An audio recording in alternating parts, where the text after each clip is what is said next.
খুন করার জন্য তো আর বনের হিংস্র জন্তু আসে না, খুন করার জন্য কোনো বুদ্ধিহীন প্রাণী আসে না, মানুষই খুন করে।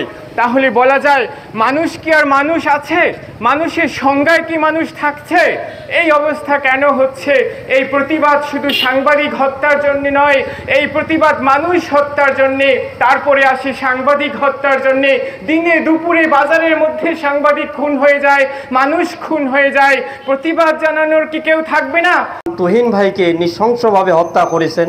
আমি তার পরিবারের প্রতি শোক সন্তপ্ত পরিবারের প্রতি আমি সমবেদনা জানাই এবং আমি একটি কথাই বলার জন্য আসলে এই মাইকটা ধরলাম, সেটি হলো আমাদের সাংবাদিকদের যারা এইভাবে আমাদের উপর অত্যাচার করতেছেন, অত্যাচার করে আমাদেরকে ভয়ভীতি দেখিয়ে, হুমকি দেখিয়ে, গুম করে, নৃশংসভাবে হত্যা করে ভয় দেখিয়ে কোনো লাভ হবে না। আসলে আমরা সাংবাদিকরা কোথায় গিয়ে দাঁড়াইছি আমরা বলতে পারতেছি না। আমরা মানুষের কথা বলি, রাষ্ট্রের কথা বলি, গরিবের কথা বলি, যারা খায়নি তাদের কথা বলি, কিন্তু আমাদের কথা কেউ রাখে না। একটা জিনিস আমি বলতে চাই, এই সাংবাদিকদের কোনো সুরক্ষা আইন নেই। সাংবাদিকদের যতক্ষণ পর্যন্ত সুরক্ষা আইন হবে না ততক্ষণ পর্যন্ত আমরা নিরাপদ নেই।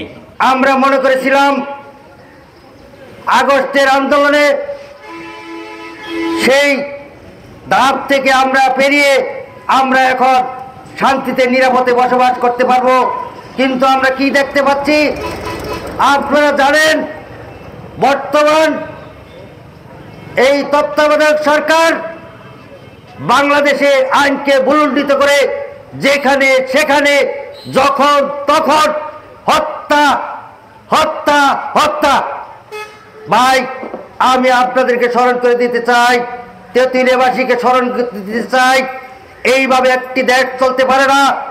আজকে যারা আমরা কলম শরীক, আমরা আপনাদের কথা বলি, আপনাদের উন্নয়নের কথা বলি, আপনাদের সমস্যার কথা বলি, আমরা মানবাধিকার কর্মী হিসাবে আমরা সমাজে, গ্রামে, গঞ্জে যেখানে সেখানে ছুটে বেড়াই, রাত দিন আমরা সংবাদ সংগ্রহ করি, কিন্তু আমাদের নিরাপত্তা কোথায়? আমরা কি দেখতে পারলাম? 24 আগস্টের পর আমাদের এক ভাই তুহিন ভাই, সেই তুহিন ভাইকে নির্মমভাবে হত্যা করা হয়েছে। একমাত্র সাংবাদিক ভাইরাই মানে অন্যায়ের প্রতিবাদ করে, কোথায় দুর্নীতি হচ্ছে, কোথায় ঘুষ বাণিজ্য হচ্ছে, আমরা তাদের মাধ্যমেই জানতে পারি। আমরা এই তেঁতুলিয়া আত্মচঞ্চলা থেকে আমরা প্রতিবাদ জানাই যে সাংবাদিক ভাইরা যেন কোনো ক্রমে কথা বলে আক্রান্ত না হয়। তাদেরকে যে হত্যা করা হয়েছে, ইতিমধ্যে 7 জনকে গ্রেফতার করা হয়েছে, তাদের দ্রুত বিচারের দাবি জানাই।